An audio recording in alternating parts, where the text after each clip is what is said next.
Hi friends, welcome to tasty cooking. நம்ம இன்றைக்கி ரொம்ப ஈஸியான மெத்தடில் ப்ரௌனி எப்படி செய்கிறதுன்னு தான் பார்க்க போகிறோம். குழந்தைங்கள்லேருந்து பெரியவங்க வரைக்கும் எல்லாருக்கும் ரொம்ப பிடிச்ச ரெசிபி. இதே மெத்தடில் செஞ்சிங்கன்னா கண்டிப்பாக பர்ஃபெக்டான ப்ரௌனி கிடைக்கும். இது செய்யறதுக்கு 200 கிராம் மோர்டி டார்க் சாக்லேட் காம்பவுண்ட் எடுத்திருக்கோம். 80 கிராம் அமுல் பட்டர் சேர்த்துருக்கேன். சாக்லேட்டை மெல்ட் பண்ணணும்.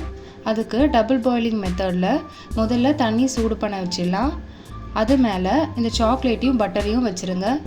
கொஞ்ச நேரத்தில் உருக ஆரம்பிச்சிரும். இது போல் உருகின டைமில் ஒரு ஸ்பூன் வச்சு நல்லா கலந்து விட்டுருங்க. கட்டிகள் எதுவும் இல்லாமல் நல்லா உருகி வந்திருக்கு.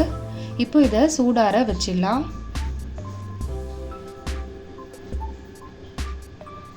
மிக்ஸி ஜாரில் அரை கப்பு சர்க்கரை சேர்த்துக்கோங்க. நல்ல ஃபைன் பவுடரை அரைச்சிக்கலாம். பவுலில் 3 முட்டையை உடச்சி ஊற்றிக்கோங்க. முட்டை ரூம் டெம்பரேச்சரில் இருக்கணும்.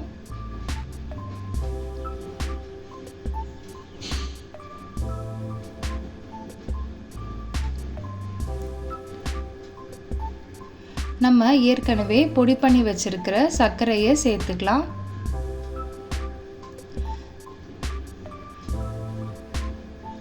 நல்லா கலந்து விட்டுருங்க. சர்க்கரை டிசால்வ் ஆகிற அளவுக்கு கலந்துக்கலாம். இப்போ 1 டீஸ்பூன் வெனிலா எசன்ஸ் சேர்த்துக்கோங்க. 3/4 கப்பு மைதாவை சேர்த்துக்கோங்க. இது கூட 1 டேபிள் ஸ்பூன் கொக்கோ பவுடர் சேர்த்துக்கலாம். சேவ் பண்ணிடுங்க. கட்டிகள் எதனா இருந்துச்சுன்னா அது தனியாக எடுத்துடலாம். எல்லாத்தையும் கலந்துருங்க. ஓரளவுக்கு கலந்ததுக்கு அப்புறமா ஏற்கனவே ரெடி பண்ணி வச்சிருக்கிற சாக்லேட்டை இது கூட சேர்த்துக்கலாம்.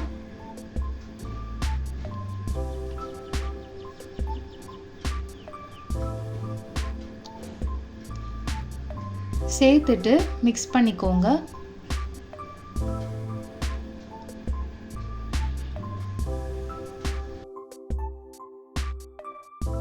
பேட்டரோட கன்சிஸ்டன்சி அட்ஜஸ்ட் பண்ணுறதுக்காக 2 டேபிள் ஸ்பூன் பால் சேர்த்துருக்கோம்.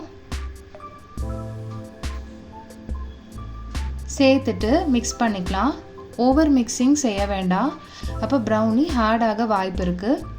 இதுதான் பேட்டரோட கன்சிஸ்டன்சி. ஒரு கேக் மோல்டில் எண்ணெய் தடவி மைதா தூவி வச்சுருக்கோம். அது மேலே ஏற்கனவே ரெடி பண்ணியிருக்கிற ப்ரௌனி பேட்டரை சேர்த்துக்கோங்க. பார்ச்மெண்ட் பேப்பர் இருக்குன்னா பார்ச்மெண்ட் பேப்பர் வச்சுட்டு கூட பேட்டரை சேர்த்துக்கலாம். ஏர் பபிள்ஸ் எதுவும் இல்லாமல் டேப் பண்ணிக்கலாம். இப்போது ஓடிஜியை 160 degree Celsius 10 minutes preheat பண்ணிக்கோங்க. 160 டிகிரி செல்சியஸ் 40 மினிட்ஸ் பேக் பண்ணிக்கலாம். டேஸ்டியான ப்ரௌனி ரெடி பண்ணியாச்சு. நல்ல ஃப்ளேக்கி டாப்போடு வந்திருக்கு.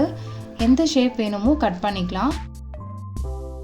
நீங்களும் இதே மெத்தடில் ட்ரை பண்ணி பாருங்கள். கண்டிப்பாக பர்ஃபெக்டாக வரும். குழந்தைங்கள்லேருந்து பெரியவங்க வரைக்கும் ரொம்ப விரும்பி சாப்பிடுவாங்க. அவ்வளோ டேஸ்ட்டாக இருக்கும். ட்ரை பண்ணிவிட்டு எப்படி வந்துச்சுன்னு கமெண்ட்ஸில் ஷேர் பண்ணுங்கள். வீடியோ பிடிச்சிருக்கும்னு நம்புகிறேன்.